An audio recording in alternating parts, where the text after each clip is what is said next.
சற்று முன் கிடைக்கப்பெற்ற மிக மிக முக்கியமான செய்தி ஒன்று வெளியாகியிருக்கு. திமுக கூட்டணியை உடைக்க சதி திட்டம் தீட்டும் பிஜேபி. இதனால் ஸ்டாலினுக்கு ஏற்பட்ட அதிர்ச்சி. அதாவது திமுகவில் சமூக நீதி இல்லை, பாஜகவில் தான் சமூக நீதி இருக்கிறது. திருமாவளவன் இன்னும் எதற்காக திமுக கூட்டணியில் தொடர்கிறார், கூட்டணியிலிருந்து வெளியே வாருங்கள் என்று பாஜக மாநில தலைவர் நயினார் நாகேந்திரன் கூறியிருக்காராம். பெரம்பலூரில் அவர் பேசியது, தேசிய ஜனநாயக கூட்டணி என்பது தானா உருவாக்கிய கூட்டணி. மத்திய உள்துறை அமைச்சர் அமித்ஷா தமிழகத்திற்கு வந்து அதிமுக பொதுச் செயலாளர் எடப்பாடி பழனிசாமியை நேரில் சந்தித்து பேசி தமிழகத்தில் திராவிட மாடல் ஆட்சி இருக்கக்கூடாது என்று இந்த கூட்டணியை உருவாக்கியிருக்காரு. இது நயினார் நாகேந்திரன் உருவாக்கிய கூட்டணி கிடையாது, மேல்மட்ட அளவில் இயற்கையாக உருவாகிய கூட்டணி இது. ஆனால் திருமாவளவன் சொல்கிறார் அது விரும்பத்தகாத கூட்டணி என்று. நான் கேட்கிறேன், திமுக கூட்டணியில் இருக்கிறீர்களே, திமுக கூட்டணியில் சமூக நீதி எங்கு இருக்கிறது? வேங்கை வயல் பிரச்சனை என்ன ஆனது? திருமாவளவனால் சொல்ல முடியுமா? செல்வ பெருந்தகையால் திமுக கூட்டணி சமூக நீதி கூட்டணி என்று சொல்ல முடியுமா? கனமழை காரணமாக செம்பரம்பாக்கம் ஏரி நிரம்பியது. அதை திறக்கும் விழாவுக்கு செல்வ பெருந்தகை அழைக்கப்படவில்லை. சமூக நீதி திமுக கூட்டணியில் இருக்கிறதா? கிடையாது. பிறகு ஏன் அந்த கூட்டணியில் இருக்கிறீர்கள்? வெளியே வர வேண்டியது தானே.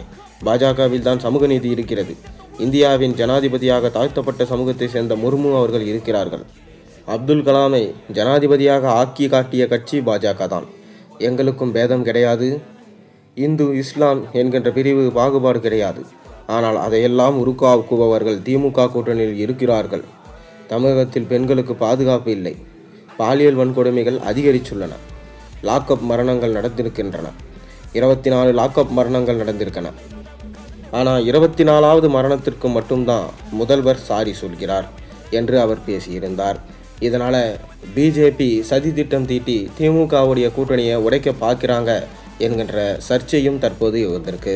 ஏற்கனவே திருமாவளவன், நான் இந்த கூட்டணியை விட்டு வெளியேறினால் மக்களுக்கு பட்டாசு தான் என மறைமுகமாக மட்டுமில்லாமல் நேரடியாகவே சொல்லியிருந்தார். இதை போக போக பார்க்கும்போது திமுக கூட்டணியில் நிறைய கட்சிகள் உடைந்து சுக்குநூறாக மாறும் என்பதில் எந்த விதமான சந்தேகமும் இல்லை. தற்போது தகவல் வெளிவந்த வண்ணம் இருக்கிறது. ஆனால் திமுக கூட்டணி என்ன ஆகும்? காங்கிரஸ் உடையுமா? திருமாவளவன் வெளியேறுவாரா? போன்ற தற்போது மிக முக்கியமான செய்திகள் எல்லாம் கிடைக்கப்பெற்றுள்ளன. நீங்கள் என்ன நினைக்கிறீங்க? காங்கிரஸ், திமுக மற்றும் விசிக போன்ற கூட்டணிகள் உடையுமா உடையாதா? உங்கள் கருத்துக்களை மறக்காமல் கீழே கமெண்டின் வாயிலாக கருத்தாக தெரிவிங்க.